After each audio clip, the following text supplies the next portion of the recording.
So, GLP-1s are medications that everyone is talking about, but what happens when they don't exactly work as expected? I had a patient come in recently. I'll keep the details general like I usually do, but she said something that stayed with me. She said, "Dr. Dona, I feel different. The weight's coming off, which is wonderful, but I also feel strangely flat.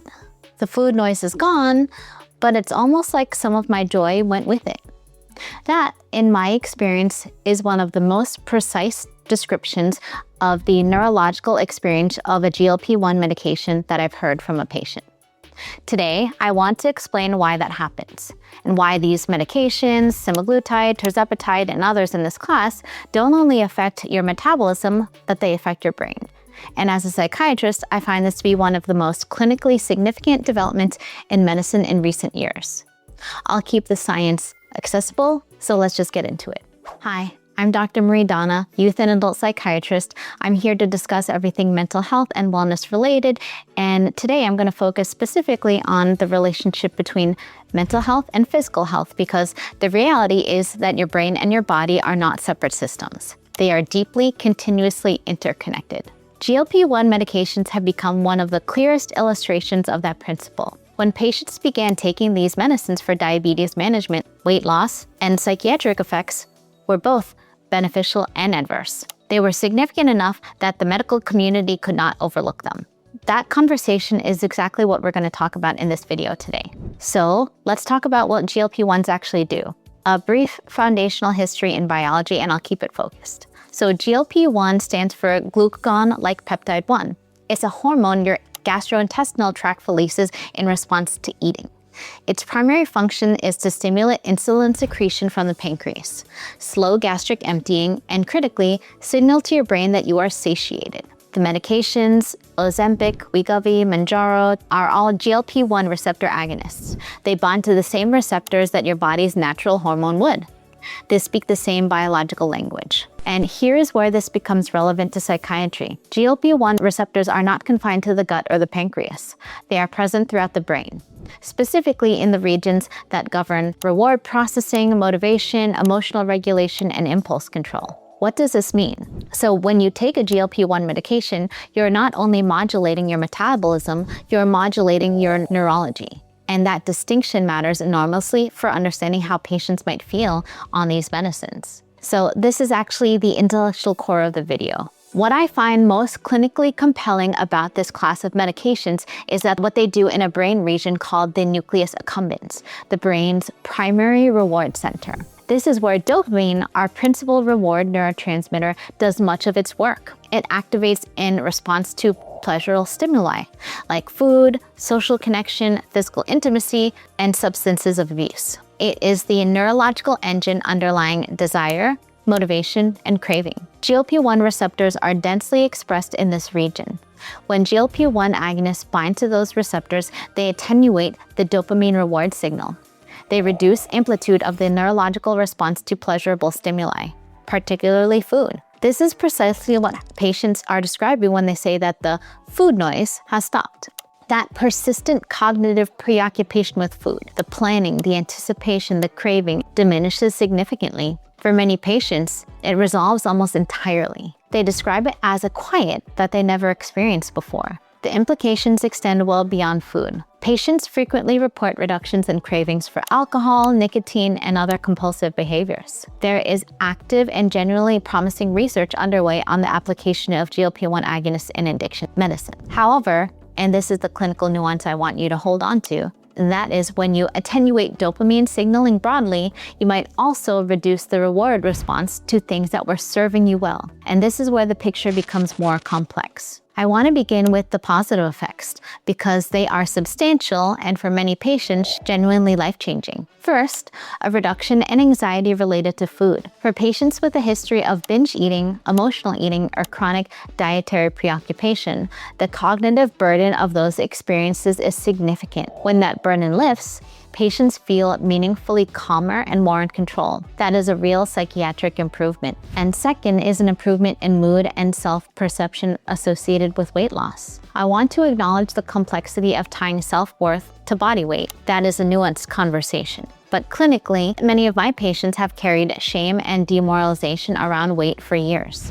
As they begin to experience change, I genuinely observe improvements in depressive symptoms, and that is not superficial. That is a shift in how they relate to their own body. Third, there is emerging evidence that GLP-1 receptors in the hippocampus, our primary center for memory consolidation and emotional processing, may confer a direct antidepressant effect. The research is early, but the clinical signal is one that I'm watching closely. And fourth, there's metabolic stabilization improving quality of sleep. The psychiatric benefits of restorative sleep on mood, cognition, emotional regulation, and resilience cannot be overstated. For a meaningful proportion of patients, GLP-1 medications are genuinely psychiatrically beneficial.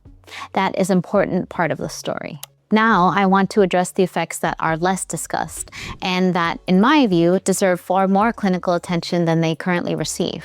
A subset of patients, not the majority, but a clinically significant minority, experience what we describe as blunted affect. Emotional range feels compressed. Activities that previously brought pleasure feel neutral. Food, social engagements, creative pursuits, the hedonic quality of daily life diminishes. Patients describe feeling as though something has been turned down. For individuals who relied heavily on food as a source of comfort or emotional regulation, this creates a particular vulnerability. When that coping mechanism is removed, not gradually but abruptly, and no alternative is in place, that result can present as low mood or anhedonia, even in patients with no prior psychiatric history. Some patients also reported reduced motivation and a generalized flatness, particularly at higher doses. This can be clinically indistinguishable from a depressive episode, and it requires careful evaluation. There were also reports of suicidal ideation that prompted an FDA investigation. The current evidence does not support a direct causal relationship between these medications and suicidality, and in fact, metabolic improvement may be protective. However, the risk exists in a specific population, patients with undertreated depression who lose a primary coping mechanism without adequate psychiatric support. And this is why I advocate strongly for psychiatric evaluation as a standard component of GLP-1 prescribing, not because these medications are dangerous, but because they produce meaningful neurological change, and that change warrants professional support. I want to leave you with 4 concrete recommendations. First, communicate your emotional experience to your prescribing provider, not only your physical symptoms. If you're taking these medications, providers are monitoring weight, nausea, and metabolic markers. You need to bring mood into that conversation. If you feel emotionally flat, say so. If your motivation has declined, say so. These are clinically relevant data points. And second, if you have a personal history of depression, anxiety, or eating disorder, or substance use, I strongly encourage you to establish care with a mental health provider before or concurrent with initiating a GLP-1. This is not a contraindication or not a reason to not take this medication, but it is simply an appropriate clinical support during a neurologically significant transition. And third, intentionally identify new sources of reward and pleasure. If food has been a primary source of dopamine for you and that pathway has been stopped or attenuated, your brain requires alternative inputs. Movement, creative engagement, meaningful social connection, time in nature. This is not ancillary. This is neurological self-care.